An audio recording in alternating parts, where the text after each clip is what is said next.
Hi everyone, it's Adam with Milo's Restoration, and today I've got a video for you about refinishing this Art Deco chest of drawers. It needs a little bit of work for sure, but I'm going to get it fixed up.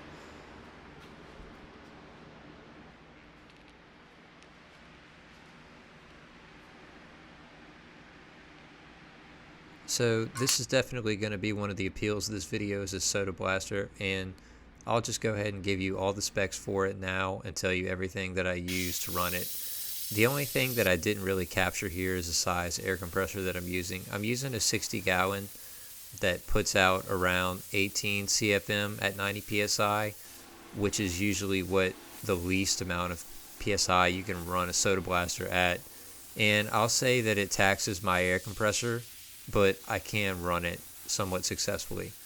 So, usually when you do soda blasting or any kind of blasting like this, particularly with furniture, it's a little bit more time efficient to sand the areas that you can with just like a regular orbital sander. But the little detailed areas, I try to do the blasting with.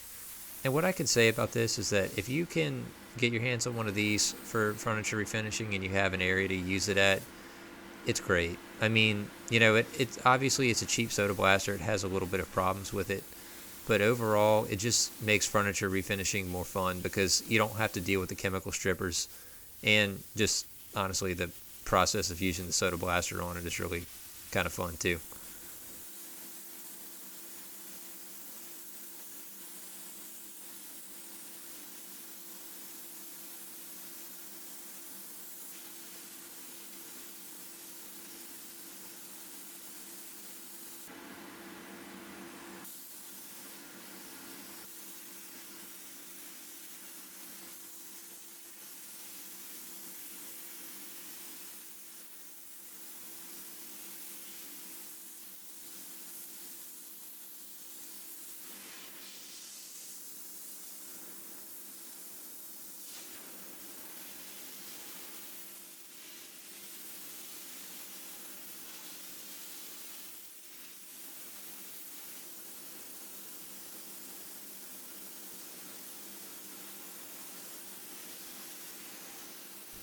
So for my day job and just for other things, I have done some abrasive blasting before, so I kind of know what I'm doing, but I was kind of just figuring this out. Usually what I, had said earlier and that I do like to do is I just try to do the edges anywhere where I think there might be a veneer burn through if I were to sand it with an orbital sander. So like this rounded section right here, I'm going to go ahead and blast the whole thing.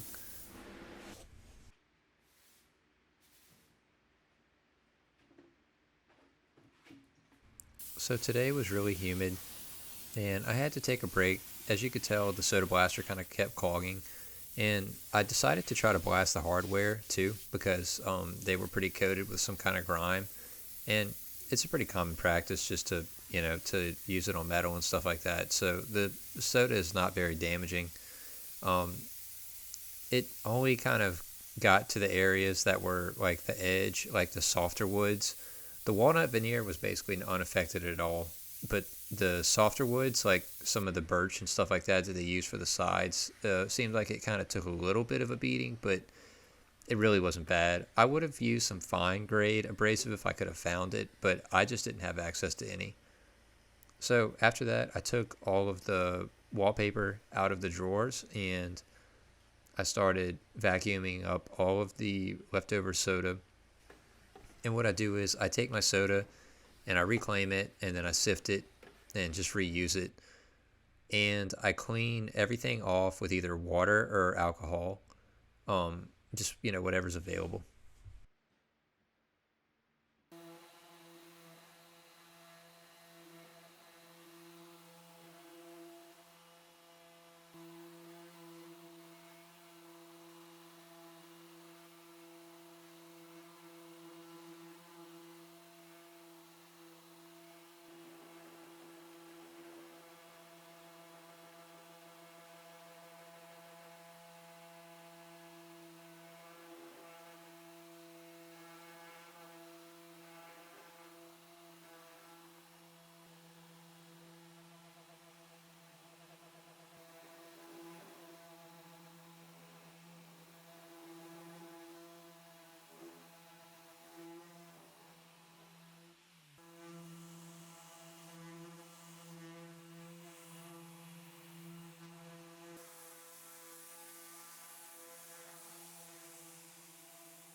So I usually use a more aggressive orbital sander like a Merca in like 120 or 180 for getting the remainder of the finish off. But then you just got to make sure that you're very careful to get rid of those sanding scratches.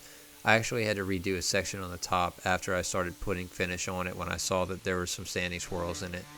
So just something to be aware of.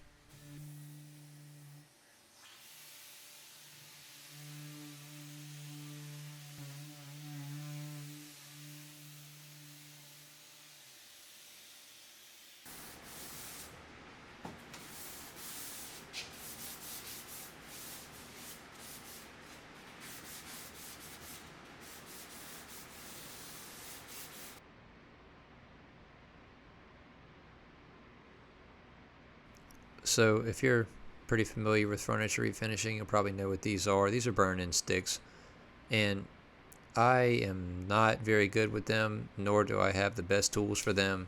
And I know that chances are I am doing this improperly somewhat. But my plan was originally that I was going to do. I did two kind of layers. I used this um kind of softer yellow wax, and I blended it in with it on top of the dark walnut, because the dark walnut just wasn't the right color. And what ended up happening was, of course, because I never use it, my little stick that I bought for burning in the burn-in sticks just quit working. I don't know. It started flashing like a red light and just kind of messed with the batteries. It just didn't really do anything. So I'm going to have to figure that out later. But I decided to put the stain on because burn-in sticks can be applied after the finish is already done. So worst case scenario, I'll just wait for a new burn-in stick to come. A new torch or whatever to come, and I'll finish up with the burn-in sticks later after I'm done with this piece. So yeah, probably won't see that because that'll probably take a few days to get here.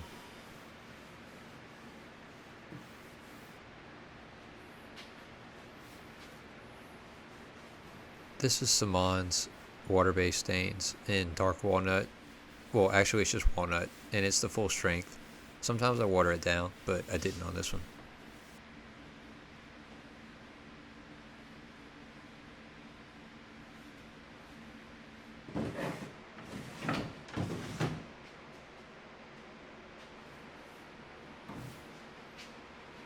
So staining and getting a consistent kind of pattern can be something that's kind of challenging.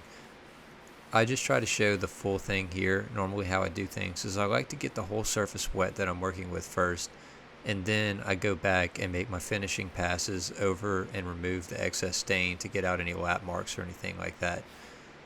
Just kind of a way to help you get started with that. It can be kind of frustrating sometimes to see, towel marks or anything like that in your stain after you're done.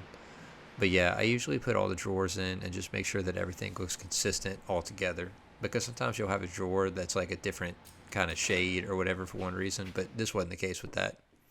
So I put the hardware in Barkeeper's Friend, and I began mixing up some lacquer.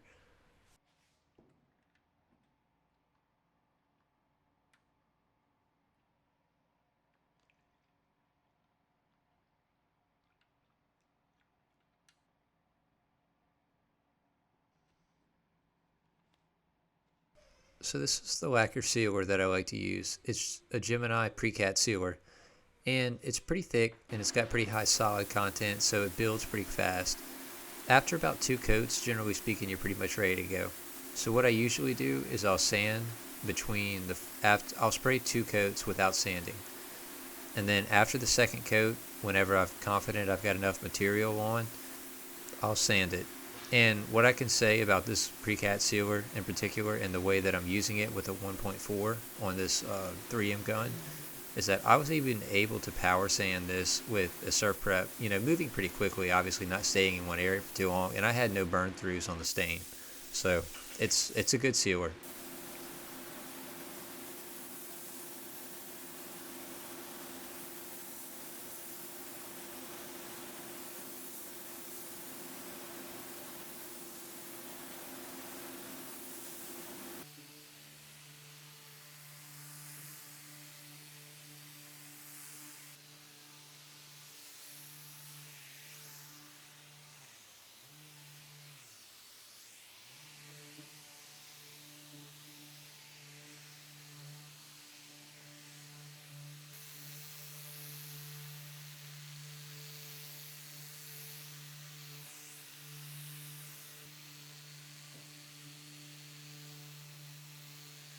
So at this point I'm usually sanding with at least 400 grit, because you don't want to see any sanding swirl marks in this.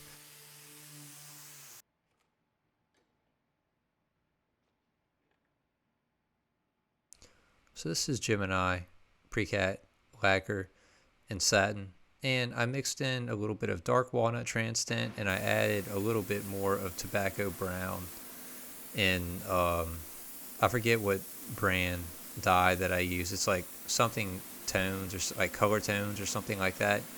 But yeah, their tobacco color is like really beautiful in my opinion. And that's what I used on this piece. It looks like really, really dark right now, but it dries a little bit lighter. And I just did one coat of lacquer, sprayed pretty thickly. And generally speaking, I like to do 2 and 2. But for this piece, I had put on a pretty thick coat of sealer. And this is a pre-catalyzed sealer, so I'm not very worried about it. Just one coat of basically it's a toner lacquer. I mean, for all intents and purposes, it's a toner lacquer. But yeah, I sprayed 2 passes on each side. So what I did was I sprayed one side and then I switched the nozzle the other direction and I made a pass, kind of cross-hatching it.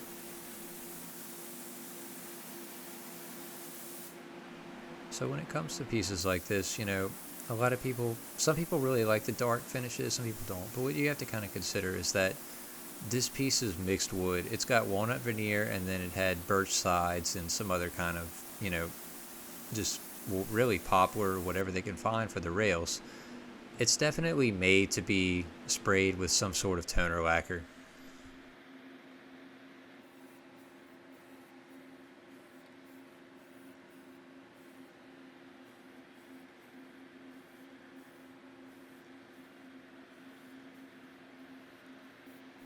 I really don't like painting hardware as much as the next person, but these pieces would have had to be replated, because even after blasting and everything, the color just still wasn't right, and I could tell that after taking them out of the barkeeper's friend, they just still weren't gonna look very good. So I went ahead and sprayed them with a pretty good, spray paint that's kind of a gold gloss color. And yeah, I mean, this brand works really well as far as I can tell, especially if you do your prep right.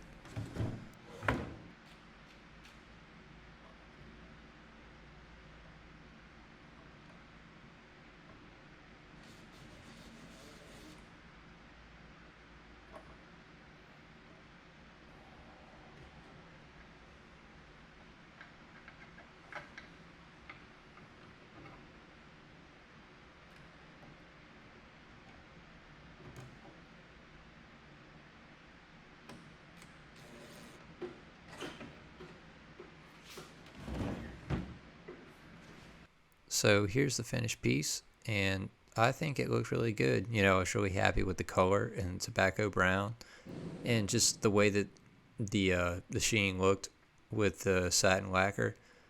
And yeah, I can't wait to get it listed on Facebook and sell it.